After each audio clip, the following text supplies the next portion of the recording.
Okay, tayo po'y mag-aaral muli. Ano ang hiwaga at kapangyarihan ng Banal na Espiritu sa tao? Ang taong may Banal na Espiritu, ang totoong tao na humarap sa Diyos. Meron siyang dignidad, meron siyang moralidad, meron siyang integridad, at meron siyang tibay, tapang, at katotohanan, liwanag sa kanyang buhay. At meron siyang salitang tama, may isipang tama, at may gawang tama. Ang taong yan ay mahiwaga, at ang kapangyarihan yan ay kapangyarihang karunungan at kaalaman, kapangyarihang salita na may kasamang gawa sa kabutihan, sa pagmamahal, sa totoong pagtulong, sa totoong paggawa sa kanyang buhay, patungo sa kanyang kapwa, patungo sa Diyos. Ang taong ito ay pinakamapalad na nabubuhay sa mundo dahil ang kanyang totoong yaman ay ang kanyang banal na espiritu na ibinigay sa kanya ang Diyos. Hindi niya pinapahalagahan ang yaman dito sa mundo at anumang meron dito sa mundo. Ang mahalaga sa kanya at prioridad sa kanya ay ang Diyos, kalooban niya, pagmamahal niya sa Diyos, pagsunod niya sa Diyos, at pagtalikod niya sa lahat ng kasalanan, kasamaan, at mga bagay na makapagpapalayo sa kanya sa Diyos. Ang taong ito ay mayroong totoong pag-iisip na katotohanan at liwanag sa kanyang buhay. Ang taong ito ay matatag at mayroong matibay na paninindigan.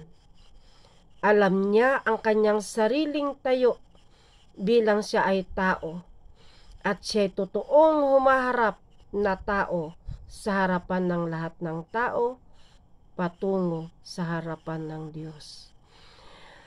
Hindi siya mayabang, hindi siya mapagkunwari, hindi siya mapagpaimbabaw sa kahit kanino, lalo na't sa harapan ng Diyos.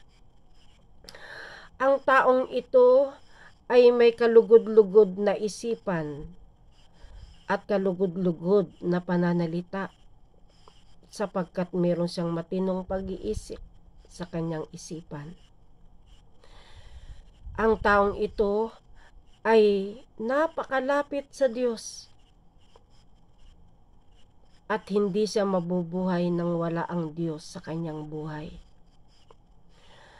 Ang kanyang buhay mismo ay Diyos. Ang kanyang pagmamahal ay Diyos. Ang kanyang salita ay Diyos. Ang kanyang gawa ay Diyos. Ang kanyang kilos ay Diyos. Yan ang taong totoong nagmahal at totoong may buhay at makapangyarihang Diyos sa kanyang buhay. Maaasahan, mapagkakatiwalaan, at kalugod-lugod sa harapan ng Diyos. Ngunit ang tao na wala ang banal na espiritu sa kanyang buhay ay taong walang kwenta, ay taong basura sa harapan ng Diyos.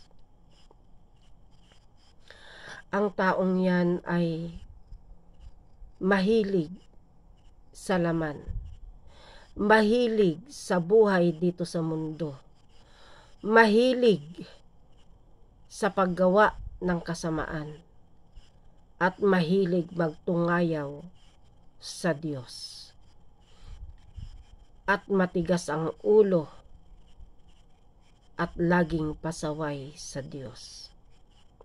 Hindi nakikinig at hindi tumatalima sa utos ng Diyos.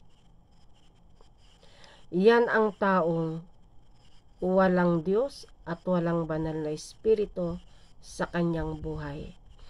Ang taong yan ay totoong basura sa harapan ng Diyos. Wala siyang pagkatakot sa Diyos, wala siyang pagmamahal. Dahil wala siyang pagmamahal sa kanyang sarili, wala rin siyang pagmamahal sa kanyang kapwa, lalong wala siyang pagmamahal sa Diyos.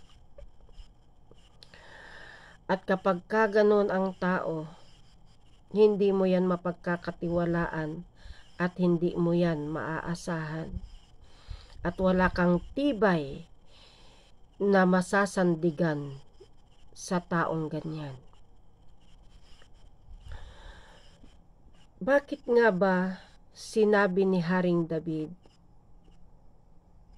Lord, take not thy Holy Spirit from me. Do not take away thy spirit from me, O God. Create in me a clean heart and renew a right spirit within me. Bakit nagmakaawa si Haring David? Bakit nakiusap siya ng luhod ang kanyang tuhod at umiiyak siya sa harapan ng Diyos upang hilingin sa kanya na, Panginoon, huwag mong alisin sa akin ang iyong banal na espiritu, maawa ka sa akin. Bakit? Sapagkat alam po at talos ni Haring David na ang kanyang kapangyarihan bilang hari at ang kanyang kaharian, ang kanyang buhay, ang kanyang kayamanan, ang kanyang katanyagan, ang kanyang lakas at talino at ang kanyang karunungan, ang kanyang talent, skills, lahat ito'y galing sa Diyos. Dahil alam niya na wala siyang maipagmamalaki sa Diyos at wala siyang kwentang tao kung wala ang banal na espiritu sa kanyang buhay. Na alam niya na ang banal na espiritu ng Diyos, ang espiritong yan, ang siyang nagbigay sa kanya ng lahat ng tagumpay. Ang lahat ng kanyang kayamanan, ang kanyang pamilya, ang kanyang kaharian, ang kanyang hukbo, ang kanyang mahigit na 40 taon na paghahari ay galing sa Diyos. At dahil yan sa kapangyarihan ng Espiritu ng Diyos na ibinigay sa Kanya. Kaya gayon na lamang ang kanyang pagmamakaawa sa Diyos.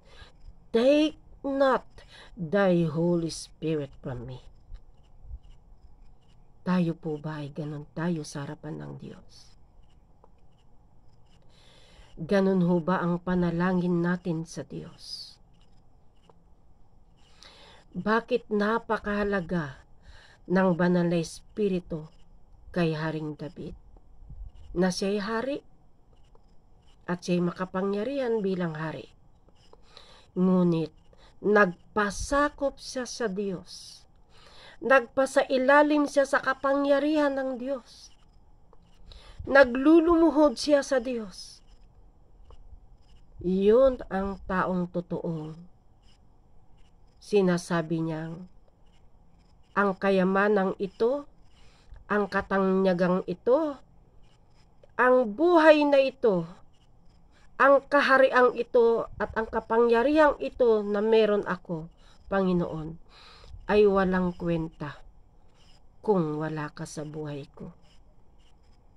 Kung hindi ikaw ang maghahari at mangunguna sa akin, ako'y walang kwentang tao. At kung wala ang banal na espiritu sa akin, kunin mo na lang ako, Panginoon. Nangangahulugan na hindi mabubuhay si Haring David kung wala ang banal na espiritu sa kanyang buhay.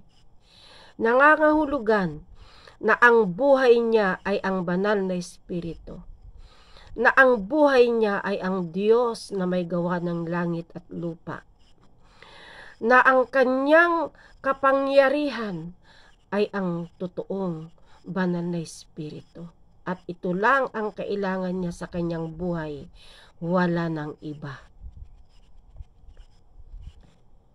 Kaya po, tayo po na tao, isipin po natin yung ating sariling kapakanan bilang tao. Hindi ang mundong ito ang makapagliligtas sa atin.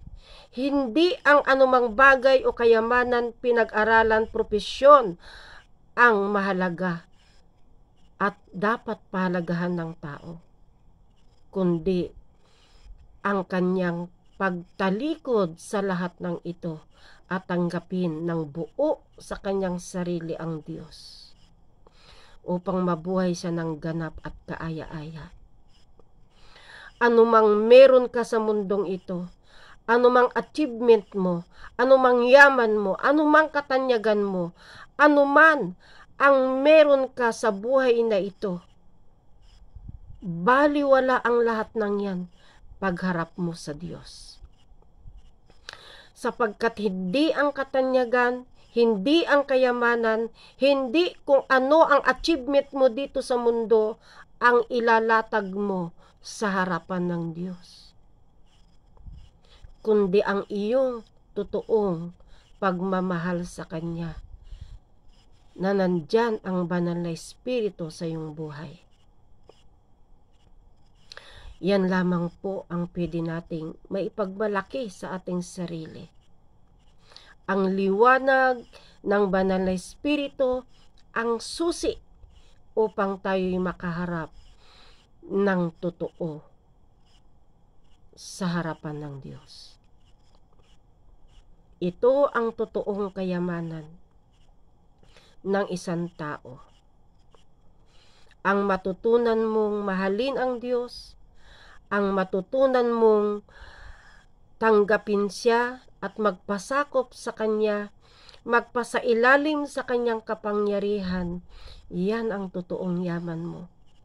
At walang kalugihan dyan, walang mawawala sa iyo, at walang masisira sa iyo, at walang mababawas sa iyo kung buo mong ibibigay ang iyong puso, isip, kaluluwa, salita, gawa sa Diyos na makapangyarihan sa lahat. Ang banal na espiritu na siyang nabubuhay at nananatili dito sa mundo ang totoo nating kailangan sa buhay na ito. At kapag yan ay nahanap natin, natagpuan natin yan, ikaw na ang pinakamakapalag, pinakamahal na taong nabubuhay dito sa mundo. Hiwaga at kapangyarihan ang tinataglay mo na nagmumula sa tunay at nag-iisang Diyos. Ganyan po kahalaga, napakahalaga, higit pa sa kung anong kahalagahan na meron dito sa mundo. Walang maikukumpara, walang pwedeng ipalit na kaparihas ang banal na espiritu sa buhay ng isang tao. Siya lang ang tanging nag-iisang kailangan at kailangan ng tao. Sapagkat kung meron ka nito sa iyong buhay, kumpleto ka na. Nasa iyo na ang lahat. Akala ba natin ang totoong buhay ay ang kotse, ang magarang bahay, ang inaral, ang kayamanan, ang pera, at ang lahat ng katanyagan? Ang posisyon? Hindi po yan. Hindi po yan ang yaman. Hindi po yan ang totoong buhay. Hindi po yan ang totoong kailangan ng tao. Ang kailangan ng tao, lalo na't sa panahon ngayon, walang ibang kailangan ng tao ngayon kundi ang totoong Diyos sa kanyang buhay. Lalo't na't